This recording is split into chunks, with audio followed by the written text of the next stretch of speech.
parents ont raté le tire-fesse social. Ils n'ont pas les moyens de t'emmener skier. Vite, pique la CB de ta mère pour commander les patins crétins. Patins crétins. Ramène 6 potes max à la maison pour une bamboche de malade. Patins crétins. Patins crétins. Deviens le winner de ton école.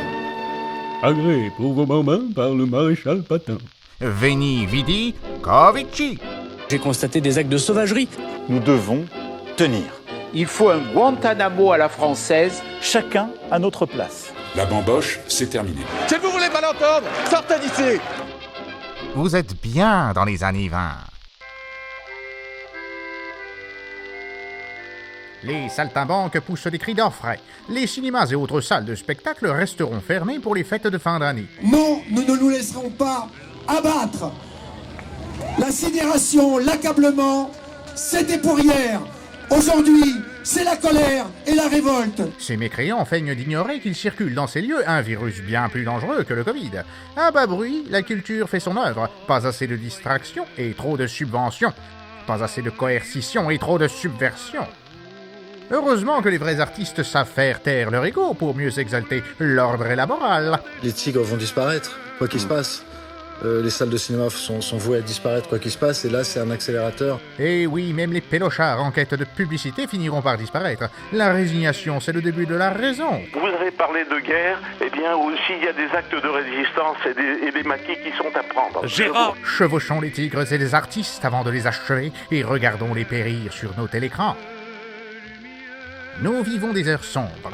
Même les symboles de notre enfance sont honteusement détournés par les ennemis de l'intérieur. Alors qu'ils devraient rester confinés dans leurs chapiteaux, des clowns s'emparent de l'espace public et sèment le chaos sur leur passage.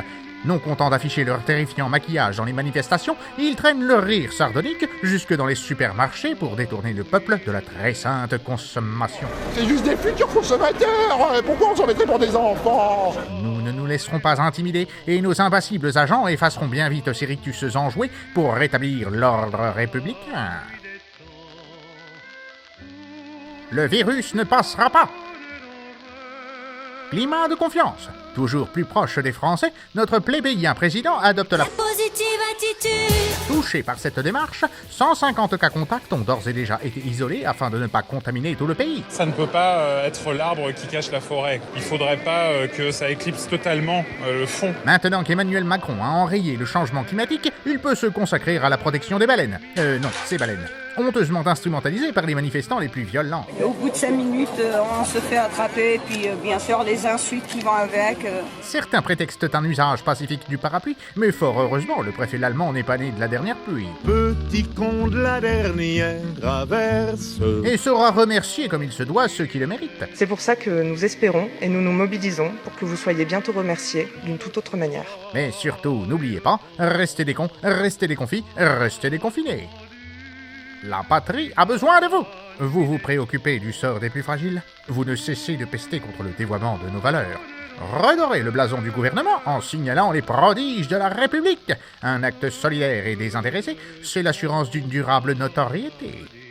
Avec nous, ces prodiges seront récompensés à leur juste valeur, et de notre belle République, ils recevront les honneurs. Un billet de 500 € à l'effigie de notre futur ministre des Financiers pour toute détection pertinente. Soutenez la libre information sur la page Tipeee de la Péloche.